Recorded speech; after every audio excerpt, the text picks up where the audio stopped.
And this is where the people who are asleep can wake up. I'm sorry this slide is broken, but I think you can figure it out. When you study logic in a philosophy class, you will learn formal logic. Yeah. It looks a lot like math, symbolic logic. It uses various shapes and draws equations. Yeah. It determines what is always true and generally used in math and science. That's formal logic. Informal logic. There is a degree of uncertainty. We can't be sure of the answer in informal logic. It's conditional, depends on conditions. It's used primarily in the humanities. And you'll recognize that because it's usually word problems. Now, I want to be real clear that formal is not better than informal. This is a formal dinner table. This is a picnic, only it's not, but let's say it is. It looks like a picnic from a distance. Formal dinner table, picnic. Formal means it has a form. It has a clear shape. It has boundaries. The fork is an inch from the edge of the placemat. The glasses are here, and the placemat is 1 inch from the edge of the table. It has a strict form. Over here in the picnic, it gets spread out all over the place. Doesn't matter what goes where, as long as everybody can reach it or get somebody to grab it for them. Doesn't mean one's better than the other. Just that one has a form, a tight form, and the other not so tight. There's another key difference here. Math and science attempts to approach the ideal world. Plato believed that there was a perfect world out there somewhere in which everything in this world, all its messed upness, there was a perfect version out there. So there would be a perfect version of this keyboard in front of me somewhere in the ideal world. And in the real world, all we get are kind of bad imitations of what's in the ideal world. He also believed, by the way, that only philosophers knew what was in the ideal world. We'll come back to that later. Math and science is attempting to approach that ideal world where everything's perfect. And they will claim, and fairly accurately, that their formal logic, that symbolic logic, comes up with what's always true. Over here in the humanities, we are looking at the real world, the shadow world that's in front of us, right? As imperfect as it is. And in the shadow world, nothing is true all the time. Everything changes. In fact, if you want to lose an argument, or at least have to step back, go on the defense, claim that something's true all the time. Look at your roommate and say, "You never do the dishes around here." I promise you they will say to you, "Hey, I did the dishes last week." And then you have to step back and say, "Okay, you almost never do the dishes." But you've had to step back in that argument because you claimed something was true all the time. It's called the allness fallacy. And you will almost inevitably lose the point if you claim something is true all the time.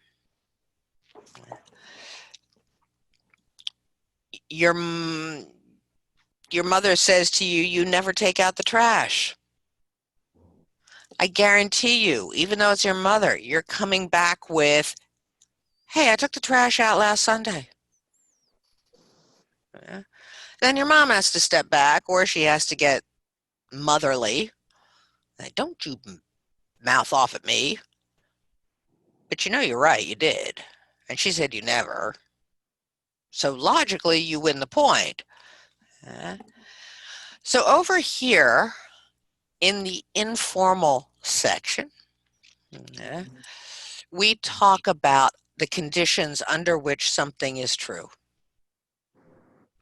We qualify it. We say almost, usually, sometimes, maybe, probably, and then lay out the conditions. It's a big difference between formal and informal. Let's see what my next slide is. We're going to go into informal logic here. At the beginning of the course, we talked in informative speeches about various types of support.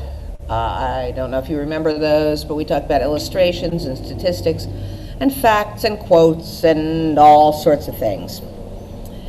Those all boil down to three things. They are either statistics or examples or testimony. And that's all you got. I could get this down to two things. Since statistics are examples, maybe you only have examples and testimony.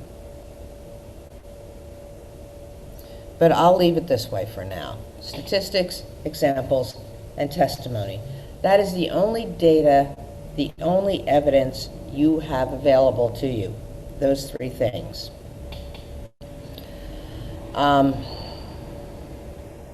Okay. In communication. If you get into law, obviously you have forensic evidence, you have stuff. You have guns, you have blood spatters, you have all sorts of tangible stuff, but not in communication theory.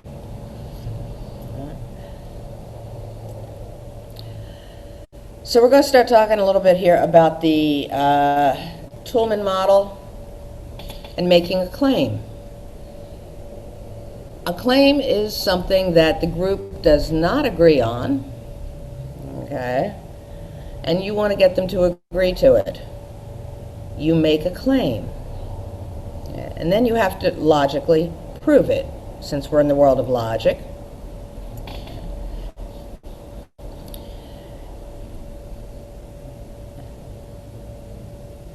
Lucas, you're wonderful. I'm watching you to see how long it takes people to write stuff down. So thank you for keeping your video on. You got it? You're good? I decide if I want to draw the diagram or just write it, you know. Up to you. There's more to the diagram.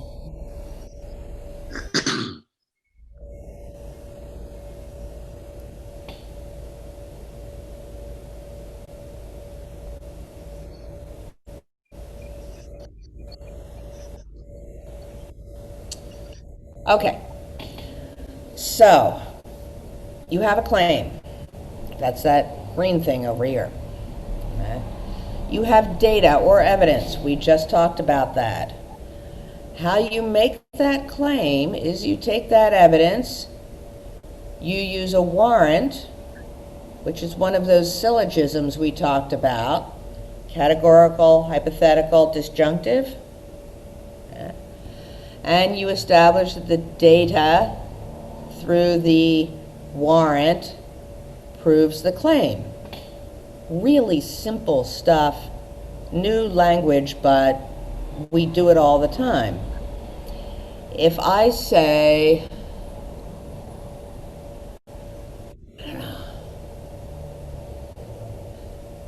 if my claim is McDonald's fries taste good. Okay. My evidence might be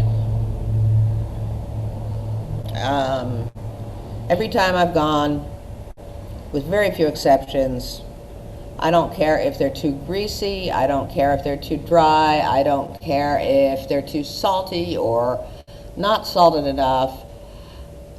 I don't know how they do it, but every time McDonald's puts out a good fry, some better than others, but all of them better than any other fast food joint. That's my evidence. Okay. I'm using examples here. If I'm using examples, my reasoning is going to be categorical. Okay. Do McDonald's fries fall in the category of tasty fries? Okay. And I'm claiming they do because pretty much no matter how you make them, they're okay. If I said,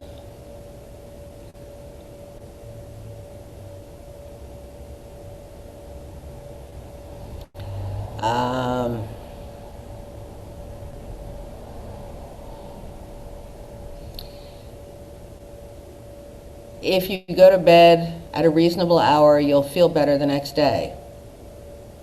That's my claim.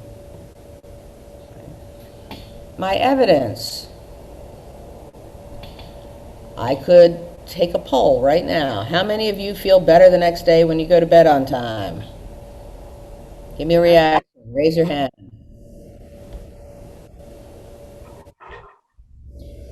Really? Nobody? Oh, I'm getting to it. Okay, we got 1, 2. Anybody else? I'm driving, so I can't. Okay. I'll do it. I sleep odd hours, so even when I sleep, I feel like I don't get enough sleep sometimes. Okay, but when you do get enough sleep, you feel better the next day. Most of the time. Okay, so I've used a bunch of testimony here, okay, from the majority of the class. Okay.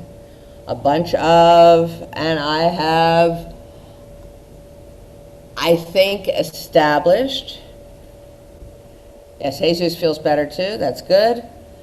That from this testimony, my claim is true. You feel better the next day. What type of reasoning did I use there? Warrant? What type of reasoning, which syllogism did I use there? Inductive reasoning? Nope, there are only 3 syllogisms. Informal? I know, I just named the 3 syllogisms: categorical, disjunctive, and hypothetical. It's going to be one of those 3. Hypothetical? Why? Because it's a cause and effect. Thank you. Yeah, exactly. I said if, then. That's the construction of a hypothetical syllogism right there. Cause and effect.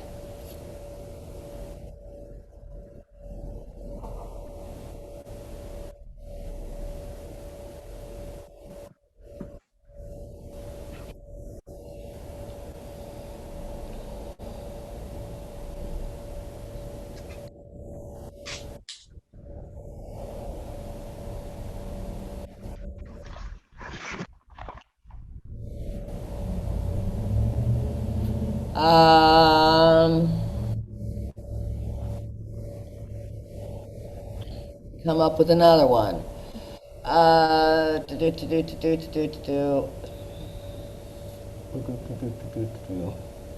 claim I want to make.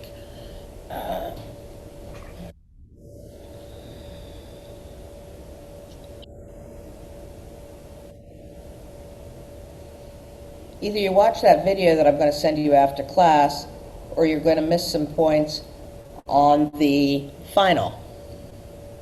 That's my claim. My evidence is, I'm going to mention it on the review. Okay. Pretty much everything we talk about in class is going to show up on that final. And I've already told you that we've run out of time to do it in class because we talked about current events last time. So it would have been in class anyway. That's my evidence that you need to watch, either you watch that video or you're going to lose points. What's my warrant? Disjunctive? Jen, you're on it. Exactly. Remember, disjunctive is either or.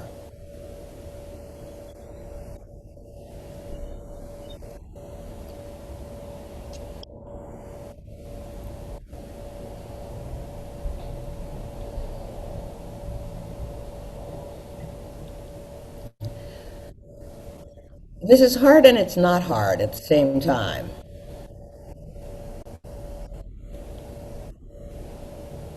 Sorry, so real quick, the evidence for the disjunctive, that would still be an example or statistic? Some of it was statistics, some of it was testimony, Okay. some of it was an example referring to the midterm. So you could have multiple evidence to come up with the reasoning. Absolutely. Absolutely. In fact, sometimes the more evidence you have, the better off you are.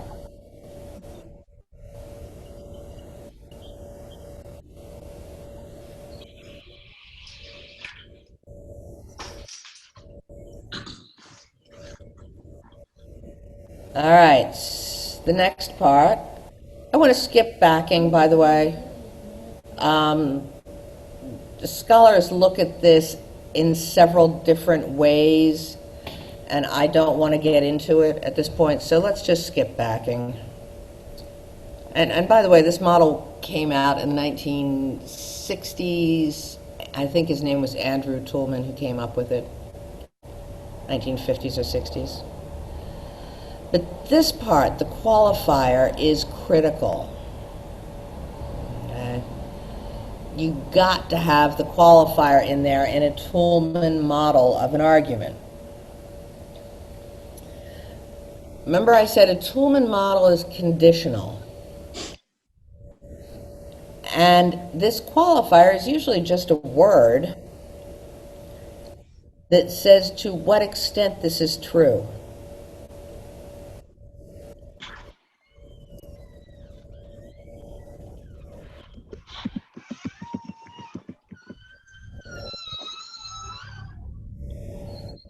What does that mean? I'm about to explain it. I'm watching. Okay. I'm watching Lucas writing things down. Oh, okay. He's my only marker right now for. As it is, scribbler, really. Since no one else has their video on, I have no idea if you've written this down yet, and I can go on or okay. Qualifier. A truer, a more close to true statement. If I say to you, either you watch that video or you're going to lose points on the final, and I give you all that data, and it's an either or disjunctive thing. If I say a truer statement would be either you watch that video or probably you'll lose points on the final. That single word probably, or most likely, or maybe,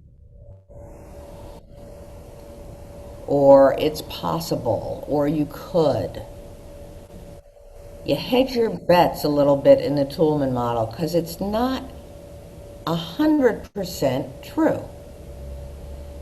It is possible, in spite of all my evidence, that I might not include it on the final. Even though I've tried to include everything we've covered on exams, maybe this time I skip it. Maybe you get incredibly lucky and just make up exactly the right answers.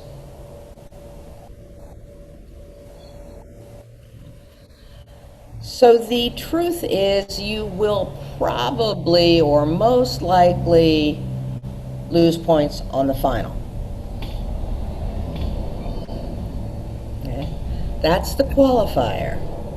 Nothing is true all the time in the real world. I've mentioned that before, right? Have I mentioned that before? Nothing is true all the time in the real world. Everything changes. If I say to you, my claim is the sun will come up tomorrow, I would still have to say something to be absolutely true unless the sun blows up. Because someday the sun will. Okay? Science tells us not anytime soon, but could happen.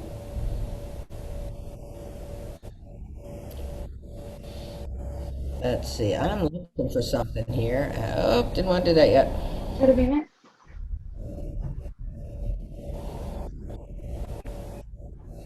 Okay.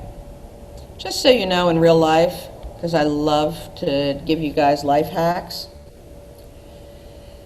if you're doing informal logic and you claim something is true all the time, it's called the allness fallacy. And you will lose points in an argument. You will have to step back if you say something's true all the time. You know exactly how this goes. You say to your roommate, "You never do dishes." You know what they're going to say, right? "Hey, weekend before last, I did the dishes in the sink. Leave me alone." Because you said you never. And you have to then take a step back because they're coming at you in that argument. And you know you do it too. If your mother says to you, "I always have to ask you to take out the trash," you are going to remember that one time back in March that you took the trash out just by yourself, and you're going to throw it back at her. Or you're going to want to. If it's your mother, maybe you don't want to. But it's going to pop up. And if your mother had said to you, "I almost always have to ask you to take out the trash," there's nothing you can say. She would be correct. It's the allness fallacy. And if, like I say, most of the time, if you claim something's true all the time, the person is going to come back with the one example where it's not true. And my qualifier in that last statement was most of the time.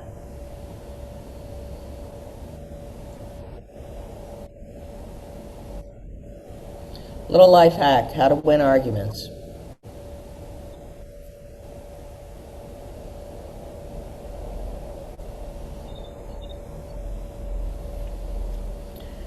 And the last piece of this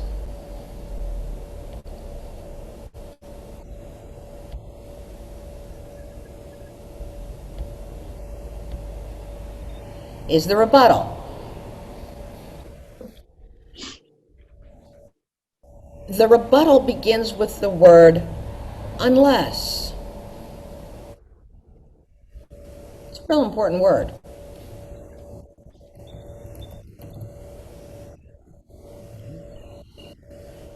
Your opposition in an argument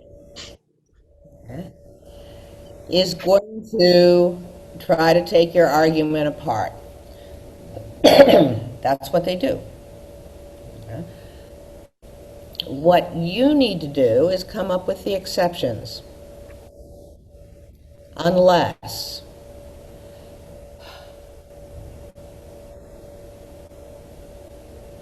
You mostly never pick up your socks, well, unless people are coming over.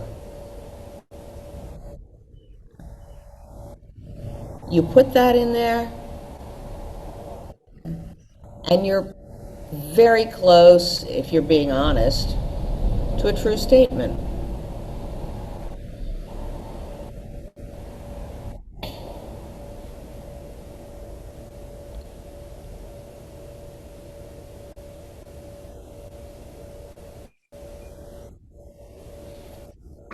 So you have your evidence connected to your claim through a type of reasoning. You add a qualifier, a single word, and an unless statement outlining the exceptions or the conditions under which this wouldn't occur.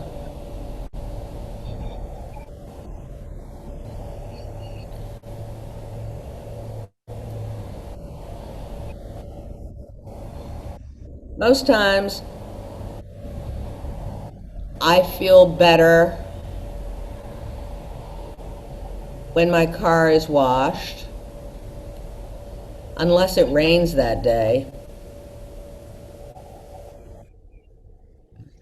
That statement didn't have any evidence, but it had a claim. I feel better if my car is washed.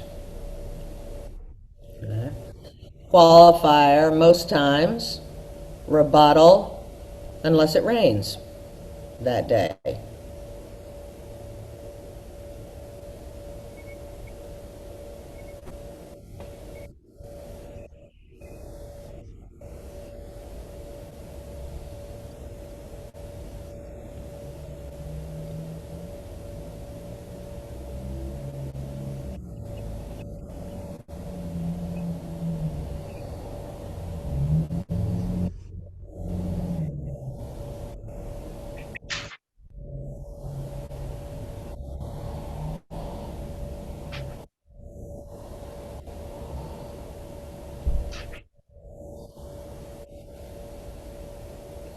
Have you all got that? Yes. Not just the notes, but the concept. Can you kind Oh. of, I'm sorry, could you kind of like repeat the, how you designated each part? I'm sorry. I got the qualifier for unless, but I, Okay, the qualifier is a single word that says to what extent. The rebuttal are the conditions under which the statement is not true, under which the claim is not true. The data or the evidence is the statistics, testimony, or examples. The warrant is the syllogism. The claim is what you're trying to prove, and we're ignoring backing.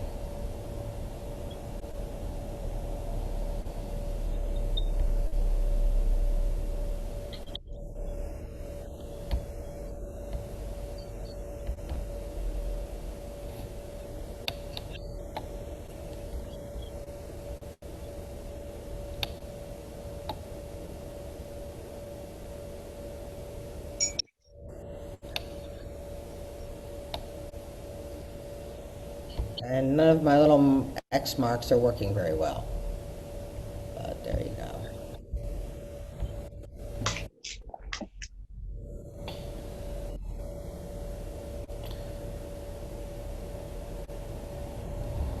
All right, because we're going to make this a little trickier even.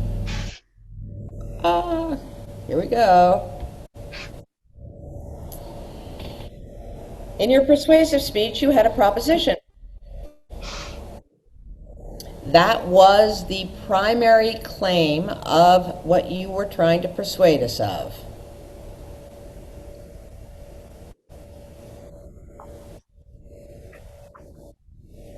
And if you did it logically, again, not ethos, not pathos, but logically, logos, okay, you would make some secondary claims here to support your proposition.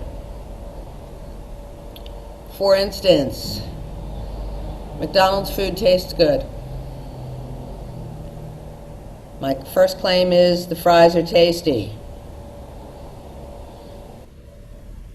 I make that claim by providing some evidence, doing what we just did, hooking it to my claim that the fries are tasty. Yeah.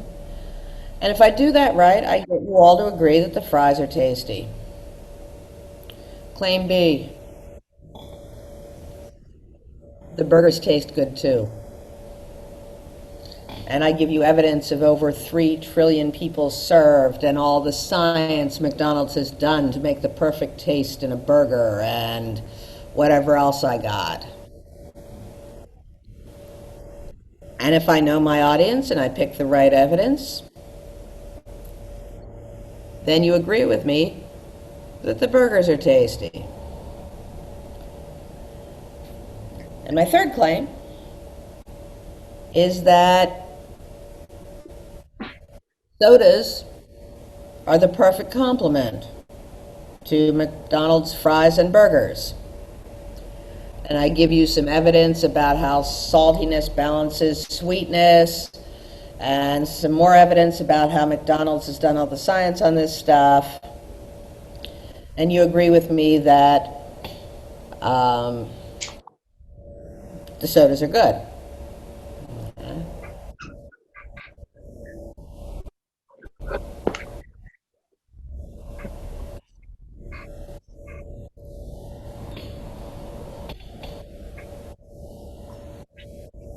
Evidence is what we agree is true. I've said this before. I need to say it again. It's what you and your audience agree is true. If we all agree the world is flat, then for the sake of communication, the world is flat. Because nobody's going to dispute it. It then becomes evidence.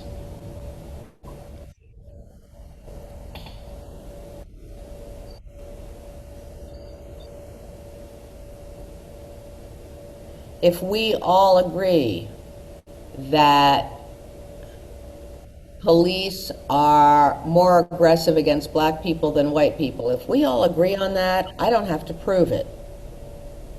It's evidence. It's not a claim anymore. It's evidence. So you grab up this evidence and you get people to agree to your claim. Watch what happens. Once they agree to your claim, those claims become evidence because now we all agree.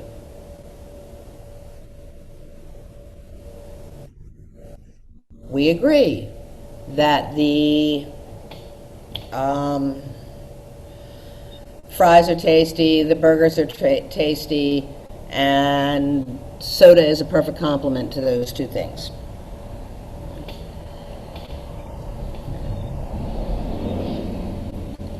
Maybe, depending on your audience, you also need to prove that that's sufficient to say McDonald's is tasty. McDonald's food is tasty. I don't know. But you've done your audience analysis. You now have 3 new pieces of evidence, used to be claims, that you can now build on. So let's say my next claim is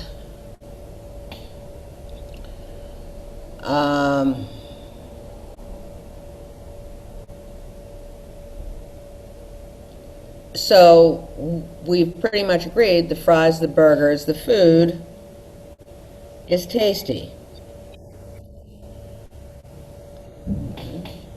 Now maybe at this point you want to put in a rebuttal. Unless you're talking about the salads. The salads suck, but nobody goes to McDonald's for the salads anyway. Unless. But let's say you get everybody to agree that the fries are tasty and the sodas are a perfect complement. If you've done it right, you now have made your major claim, your proposition, that McDonald's food is tasty.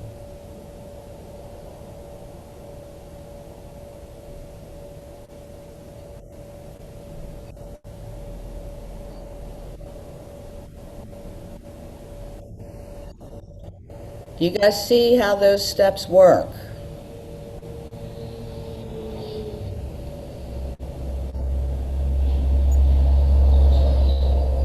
I could use a little feedback here. Are you with me or are you lost? I'm trying to figure out what you just said. Like, I'm trying to work it out in my head. Can you repeat it, maybe? If your evidence becomes a claim. Okay, what you're doing is you're progressively turning your claims into evidence. Once you convince your audience of a claim, they now agree. That makes it evidence. Evidence is what we agree on. Let me put this another way. Maybe this will be easier.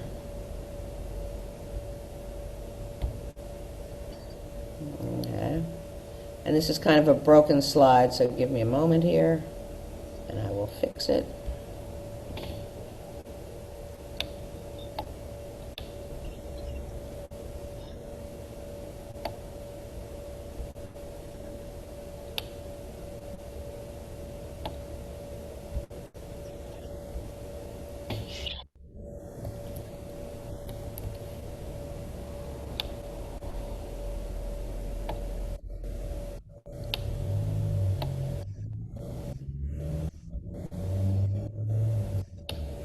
What you're trying to do with your audience is push your claim into being a fact. And that is to push it below the line of dispute. No one is going to dispute you. Nobody's going to contradict you. Nobody's going to argue with you if it's a fact. In a court of law, it is on the prosecution to prove that Joe is the murderer. If they do that beyond a reasonable doubt, they have pushed it below the line of dispute. There is no longer any reasonable doubt. It is a fact that Joe is a murderer. They start with the claim. They make various subclaims. Joe was there. Joe had a knife. Joe had a grudge. Okay. They prove each of those subclaims. We all agree, okay, Joe was there. We all agree, okay, Joe had a knife. We all agree that, okay, Joe really hated dude. Okay. At that point, those things become facts when the jury agrees. And you line up those three facts and you say, well, those are the three components of a murder conviction. Means, motive, and opportunity. We've just established we have all three, therefore, Joe is the murderer. And that final claim, Joe is a murderer, the proposition, also goes below the line of dispute. They vote Joe guilty, and it's a fact. Does that make more sense, Jen? Yeah. Same thing, different way of looking at it. But the fact is, it's still, like, in a way disputable, right? Like a fact of how you can. I Sure. mean, I guess in that situation, the fact is not 100% fact because it could be disputed. But the fact. Welcome to informal logic, where things are conditional and not always true. Okay. And this is where you want that qualifier. Right. This is where you want that rebuttal in there.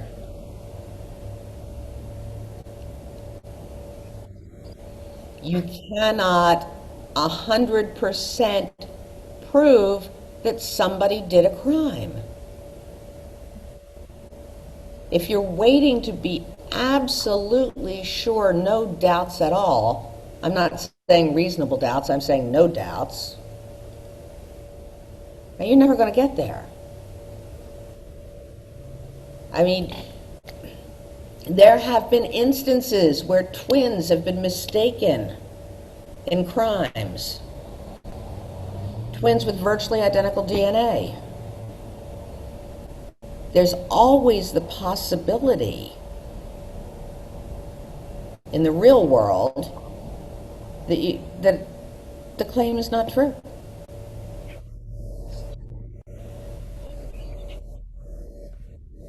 In a court of law, in a criminal court, the standard is beyond a reasonable doubt, beyond a logical doubt, like we're talking here.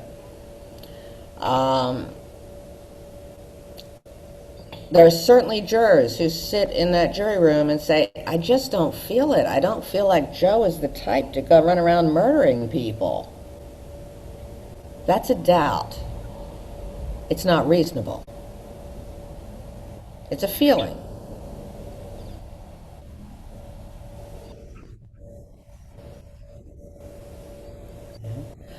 If that juror is following the rule of law, they have to admit, I have no reasonable doubts. I only have this feeling in my gut, man, Joe didn't do it. So what?